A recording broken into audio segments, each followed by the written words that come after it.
Donc, ça dit que tu es l'acquise d'un homme marié et cet homme-là, il veut que tu ailles vivre chez lui. Oui, en te faisant passer pour sa nièce. Oui. D'accord. Maintenant, toi, tu vas aller vivre chez lui, là, c'est pourquoi au juste? Tu n'as pas de maison?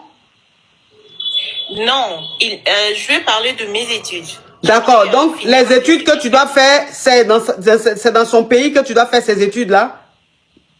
Lui, il me propose faire la médecine. Et oui. Dans la ville, il y a une université qui est plus réputée dans sa ville, là où il vit. Alors, il m'a proposé d'aller étudier là, dans l'université en question. En médecine. Je lui ai dit, il n'y a pas de problème, je peux aller vivre là-bas. Mais à une condition, il m'a donné la condition que je dois vivre chez lui dans sa maison. Ok. Qu'il ne va pas prendre une maison pour moi, que je dois vivre chez lui dans sa maison. Mais est-ce qu'il va payer l'université pour toi? Oui. D'accord. Ok. Tu as quel âge, ma chérie? Je 23 ans. Ok, 23 ans. Et le monsieur, l'homme marié, il a quel âge? Je crois 40, 42. 42 ans. Oui. D'accord, ok. Tu sais, ma chérie, dans la vie, là, il y a des choses qu'il faut éviter. Oui. C'est-à-dire que faut pas pousser le vice jusqu'à un niveau. Parce que la femme là, la femme du monsieur là, tu vas aller habiter là-bas. Il va te faire passer pour sa nièce. Mais deux personnes qui graissent ensemble là, ils ont une façon de se regarder, ils ont une façon de communiquer.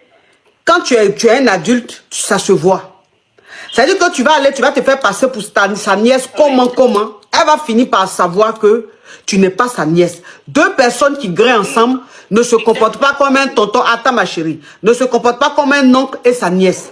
Donc, il va savoir. Et toi, même si tu as des sentiments pour ce monsieur, arrivé à un certain moment, tu auras un comportement de rivalité. Et la femme va comprendre que tu n'es pas la nièce à son mari, tu es la rivale. Il faut éviter ça, ma chérie. Il faut éviter ça. Parce que si tu vas sur le territoire de la dame.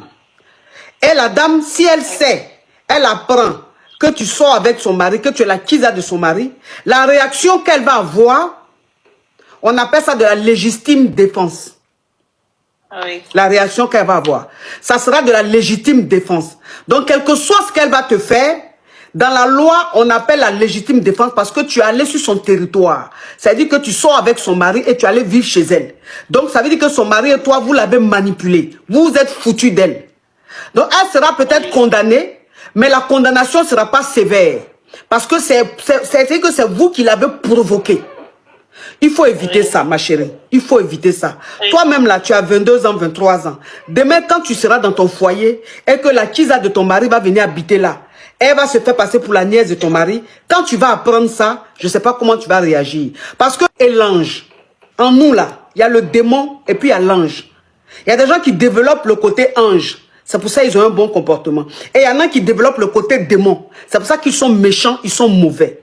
Mais il faut savoir que même l'ange, c'est-à-dire même le côté ange que tu as développé en toi, si on te pousse à bout, le côté démoniaque peut sortir. Et quand ça sort, la réaction, on ne peut pas gérer.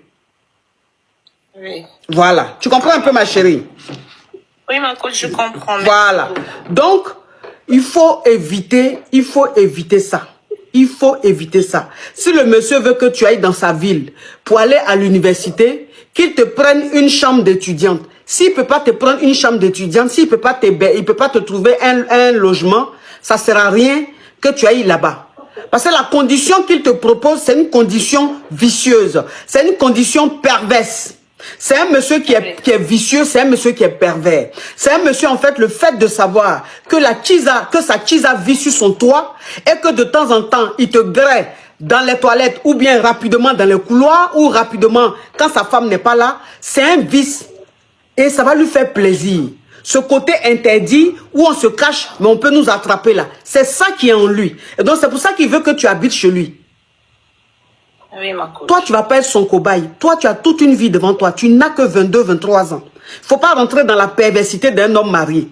Il est très vicieux, ce monsieur. S'il veut payer ton loyer, qu'il te trouve une chambre d'étudiant ou bien qui même à la rigueur que tu fasses une sous-location. Tu fais ça. S'il peut pas, qu'il veut forcément, la seule condition, si la seule condition, c'est que tu habites chez lui, ma chérie, c'est pas la peine. Oui, C'est pas la peine. Si Dieu veut que tu deviennes médecin là, tu vas devenir médecin. Amen. Si Dieu veut que tu deviennes médecin là, Dieu va te trouver une autre solution, un autre moyen, tu seras médecin. C'est pas cette voie démoniaque. Cette voie là, elle est machiavélique. C'est une voie qui est très machiavélique. Non, non, ça on appelle ça cadeau empoisonné. Faites très attention, ma petite. Faites très attention. Oui, ma coach. Au revoir, ma chérie. Au revoir. Parce que le monsieur là, de toute façon, il est en train de lui dire, tu vas venir habiter chez moi, je vais te faire passer pour ma nièce là. Le jour que sa femme va apprendre que c'est pas sa nièce, c'est sa Kiza là. Quand sa femme sera en train d'agir là, il va même pas soulever son doigt. Hein. Il va même pas soulever sa main pour défendre la petite fille là. Il va laisser la petite fille là dans la main de sa femme faire ce qu'elle veut. On les connaît, hein. On les connaît. Le jour le truc va arriver là, il va même pas défendre la petite fille là. Il va laisser la petite fille comme ça. Ils vont lui faire tout ce qu'ils veulent. On les connaît, c'est comme ça ils sont. Il y a des gens qui disaient sur la toile que quand je suis arrivé au Congo-Kinshasa, on m'a volé mon téléphone. On m'a envoyé la capture. On dit, ah coach, j'ai des proches même qui m'ont appelé. Ah mais, on dit on t'a volé ton téléphone à l'aéroport. On dit on t'a volé ton téléphone à l'aéroport. J'ai dit quel téléphone on m'a volé à l'aéroport. Moi je suis arrivé au Congo-Kinshasa. Même une aiguille on n'a pas volé. C'est-à-dire même ma perruque là, ils n'ont même pas pris même un poil de ma perruque. Vous aime beaucoup. Je n'ai pas été volé de quoi que ce soit. On m'a pas volé mon téléphone. Tout s'est bien passé. J'étais en sécurité. Tout était nickel. Je recevais que de l'amour là-bas. Donc, tous ceux qui ont dit qu'ils ont volé, on m'a volé mon téléphone, c'est faux. C'est faux. Franchement, c'est faux. J'étais en sécurité. J'ai passé un moment inoubliable. Et tous ceux qui me voyaient me donnaient beaucoup d'amour. Je tenais à dire encore un grand merci à ma team Congo, au caviar et au Yougos du Congo-Kinshasa. Je vous ai déjà dit merci. Je réitère mon merci. Je tenais à vous dire un grand merci parce que franchement, mon séjour au Congo-Kinshasa, c'est un séjour inoubliable. Vous êtes venus très nombreux. Et il y a des gens même qui sont restés encore dans l'embouteillage, qui n'ont pas pu assister à l'événement, qui sont restés bloqués dans l'embouteillage. Mais malgré ça, il y avait du monde. Et la salle est restée, c'est-à-dire la salle a chauffé du début jusqu'à la fin. C'est-à-dire ceux qui étaient là étaient contents d'être là. Il y avait une bonne ambiance. C'était très intéressant. Vous étiez contents de me voir. C'est-à-dire, on a passé un moment inoubliable. Je tenais à vous dire un grand merci. Merci de m'avoir honoré. Merci d'avoir démontré votre amour. Vous avez montré aux yeux du monde que vous m'aimez, que vous aimez ce que je fais. Je suis partie dans votre pays. Vous m'avez traité comme une reine. Même l'hôtel, j'étais logée à l'hôtel Hilton. Le service, le personnel. Mon Dieu, j'étais comme une reine en fait. Ils étaient à mes petits soins. Mais franchement, la sécurité était topissime. Je dis un grand merci aux organisateurs. Je dis un merci à Deo Kassongo, monsieur Deo Kassongo, qui m'a invité au Congo-Kinshasa. Je dis un grand merci à tout son staff. Vraiment une équipe formidable, très aimable, très serviable, très discrète. Merci à vous. Merci pour votre sympathie. Merci pour votre amour. Merci d'avoir rendu ce séjour magique. Je tenais à dire un grand merci à Ika. Ika, ma caviar Ika. Voilà. Voilà. Je tenais à lui dire un grand merci. Une femme très formidable. Très formidable.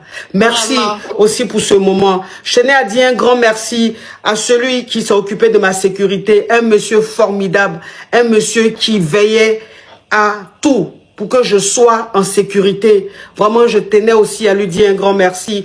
Et puis, merci aussi à ma caviar NMK qui est venu me voir. Merci à ma caviar Arlette. Je dis un grand merci à ma caviar depuis la Belgique qui a envoyé dès le lendemain. Une de ses assistantes m'a envoyé une enveloppe très consistante. Je dis merci à NMK qui m'a envoyé une enveloppe. Je dis merci à Alerte qui m'a envoyé une enveloppe. Je dis merci à toutes mes caviars qui, pendant l'événement, ont travaillé sur moi. C'est-à-dire tous ces gestes d'amour, tous ces dons de partout. Je vous dis un grand merci. Mais vraiment un grand merci. Oui, ma coach, déjà, je tiens vraiment à vous remercier, à vous féliciter pour tout ce que vous faites. Moi, c'est Wiri Wira. J'étais l'artiste qui était monté pour dire que vraiment que les gens disaient que j'étais plus fort que Arafat ou des Bordeaux et tout. Mon passage dans ton émission, franchement, a changé beaucoup de choses dans ce que je fais. Et surtout, en l'occurrence, j'ai été contacté par des Bordeaux de Koufa. Parce que, oui, il est rentré en contact avec moi et il veut me donner une opportunité pour me faire connaître. Oh là là là là là là, ça s'applaudit ça. Ça s'applaudit, bravo. Tracy, tu vas fermer la porte là combien de fois? Grâce à mon passage dans votre émission, franchement, j'ai bénéficié de votre grâce, de votre visibilité, de votre, franchement, de votre, comment je vais dire ça, de votre charisme. Donc, la dernière fois, les gens disaient que c'était pas moi, ils donnaient d'autres noms parce que j'avais pas laissé mon nom. Eh ben, moi, c'est Wiri Wira. Retenez bien ce nom grâce à la coach. Aujourd'hui, voilà, les grands sont en train de me reconnaître et franchement, je tenais à remercier la coach pour tout ce qu'elle fait pour, voilà, la jeunesse africaine. En tout cas, ça fait plaisir. Bravo à toi. Et je dis un grand merci aux frères de Bordeaux-le-Kounfa de t'avoir contacté pour te donner une chance. Vraiment, ça fait plaisir, ça. Courage à toi. Et j'espère que tu vas framponner, tu vas fracasser pour que vraiment tu puisses être connu aux yeux du monde. Tu as toute notre bénédiction. Beaucoup. Sinon, je vous avais même écrit, laissé un message sur votre numéro que vous avez laissé sur Instagram, juste que je pense que vous n'avez pas encore vu, parce que j'avais laissé des preuves là-bas. Et aujourd'hui, je tombe sur votre live, j'ai profité, monté pour vous le dire à vive voix. Ah, merci. En tout cas, je suis contente pour toi. Je suis très contente. Merci. Et ça fait plaisir de voir des grands artistes renommés comme ça donner un coup de pouce aux jeunes talents. Ça fait vraiment plaisir. Courage à toi et j'espère que ton son sera sur les plateformes. On va danser dessus. Allez, bisous à toi. Oui, bisous. Merci, au revoir. Bisous. Ah, ça fait plaisir, ça. Ça fait plaisir, franchement. C'est ce qu'on appelle avoir de l'impact positif. C'est ça. C'est-à-dire que quand quelqu'un a de l'impact positif, c'est ça. Tu fais quelque chose de positif. Tu impactes positivement. C'est-à-dire ceux qui te suivent, ils arrivent à évoluer, ils arrivent à avoir une vie meilleure, ils arrivent à bien se comporter dans la société, ils arrivent à évoluer. Et des personnes viennent regarder et piochent des talents parce que on sait que tout ce que tu fais, c'est du bon. Tu as une bonne réputation, tu as une bonne image. Quand tu impactes positivement, c'est ça qui est là. Voilà, donc dans la vie, cherchez à impacter positivement. Ne cherchez pas à impacter négativement. Parce que ce qui est négatif, c'est vrai, ça peut créer un peu de bruit, mais quand tu impactes négativement, aucune marque ne veut coller ton image à elle. Voilà, et aucune bonne personne ne pourra te contacter pour quoi que ce soit. Awaba, thank you, Awaba, thank you. Aucune grande maison, grande marque et tout aura envie de coller son image à toi parce que tu impactes négativement. Donc, il faut impacter positivement. C'est très important d'impacter positivement. Quand tu impactes positivement, quand tu vas dans tous les pays, tu es considéré, tu es honoré, tu es respecté, tu es invité à des cérémonies prestigieuses, honorifiques et tu vois que ce que tu fais sur la toile, c'est vraiment du positif. Donc, c'est très important d'impacter positivement. C'est très important.